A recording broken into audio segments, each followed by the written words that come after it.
Mungkin itu saja, terima kasih.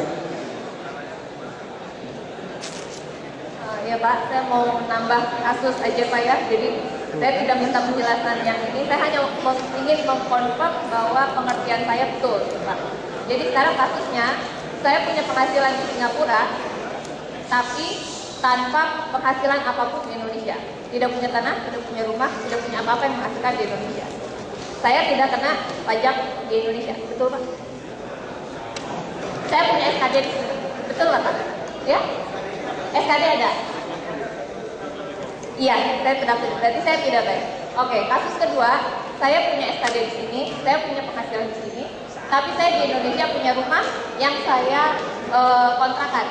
Jadi saya punya penghasilan dari kontrakan rumah saya.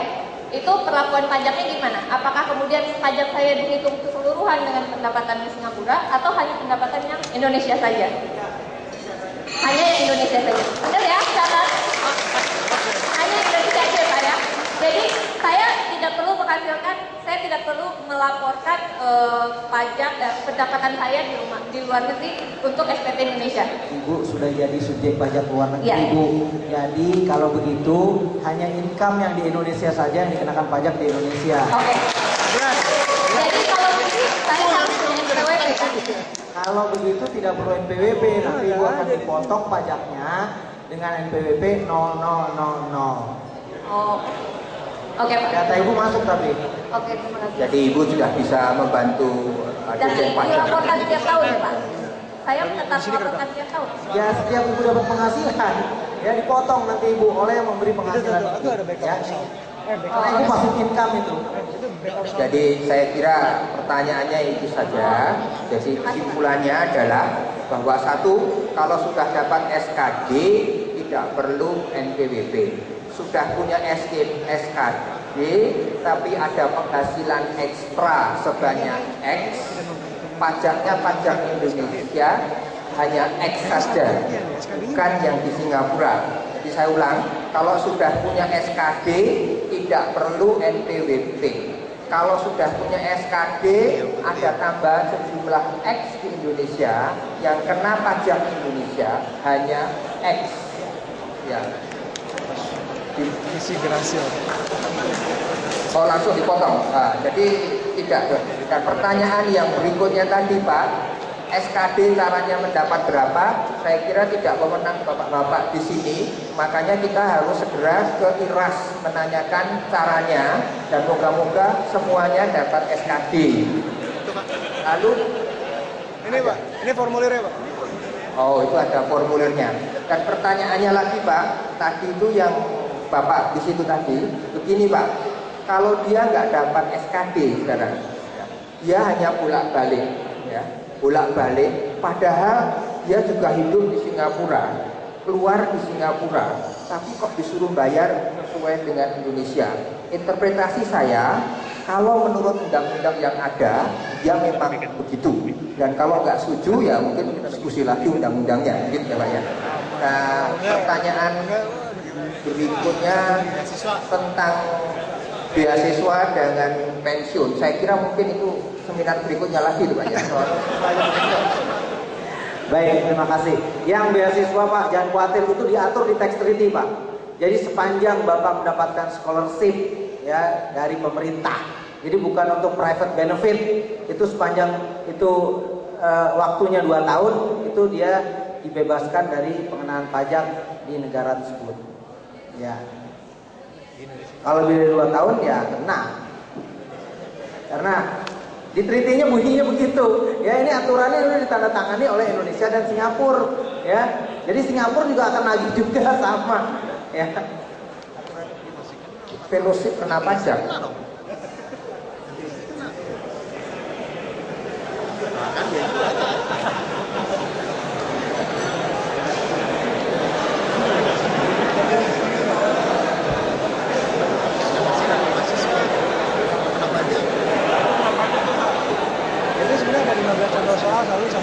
Saya kira kita perlu diskusi lebih lanjut, dan Pak Tunjung mau menambahkan, Pak Katib menambahkan.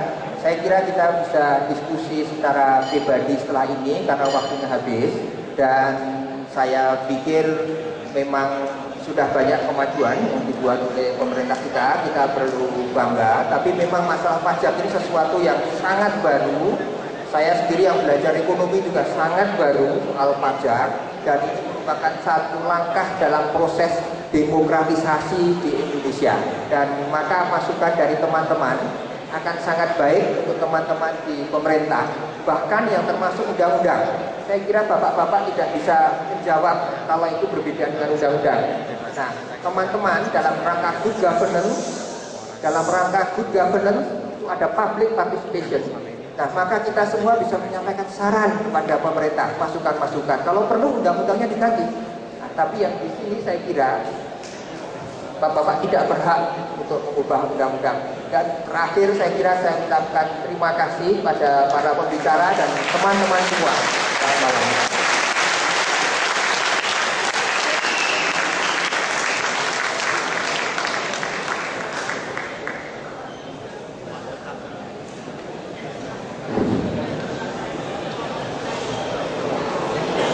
Teman-teman sekalian, saya kira sekali lagi saya ingin mengucapkan terima kasih kepada Pak Khatib Basri, Bapak-Bapak dari Dijen Pajak dan Pak Aris atas penyelenggaraan diskusi seminar ini.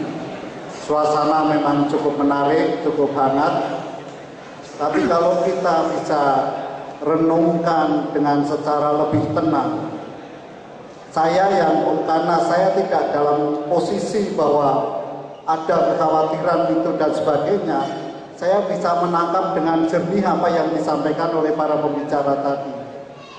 Ya, seringkali hal-hal yang sudah jelas, karena ingin meyakinkan benar, diformulasikan lagi dalam bentuk pertanyaan lain, sehingga akhirnya menjadi suasananya semakin membingungkan. Padahal kalau menurut saya, apa yang sudah disampaikan jelas sekali kriterianya. Bahwa kalau kita sudah punya SKP di sini, tentunya tidak perlu lagi harus punya NPWP, dan itu pengertian bahwa penduduk luar negeri bukan berarti Anda sudah pindah warga negara itu dalam konteks pajak. Bukan berarti Anda bukan lagi warga negara Indonesia. Jadi mungkin saya kira tolong direnungkan dengan benar, dengan tenang, karena ini suasananya saya melihat sangat jelas sekali apa yang sudah disampaikan oleh bapak-bapak tadi. Jadi yang jelas status penduduk luar negeri dalam konteks pajak tadi tentunya tidak ada kaitannya dengan status kewarganegaraan kita. Itu jelas. Saya kira pertanyaan yang sifatnya kekhawatiran apakah nanti fasilitas yang akan kita peroleh antara pemegang SKP dengan pemegang NPWP, saya kira juga tidak ada relevansinya di situ. Ya. Semua warga negara Indonesia mempunyai hak, mempunyai kewajiban yang sama, perlakuan yang sama. Ini tadi semuanya adalah dalam konteks pembayaran pajak. Jadi saya kira dengan kondisi yang lebih jelas ini, saya kira cukup menarik diskusi kita, dan sekali lagi saya kira kita apresiasi kepada para pembicara kita.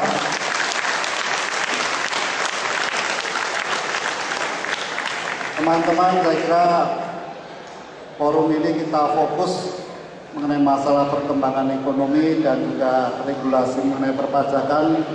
Untuk forum berikutnya tentunya kita bisa coba untuk kontribusi bagaimana disampaikan oleh moderator tadi, proses dinamika demokrasi kita memerlukan masukan-masukan, pemikiran-pemikiran, bukan hanya dari kita, dari sisi teman-teman yang ada di dalam negeri, tapi juga dari teman-teman yang ada di luar negeri, khususnya yang berada di Singapura ini.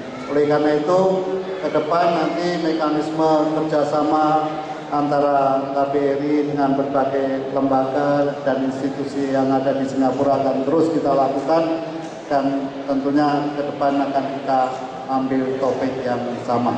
Saya kira sekian, terima kasih, dan sebelum kita tutup kami mintakan kita ada sekedar kenang-kenangan.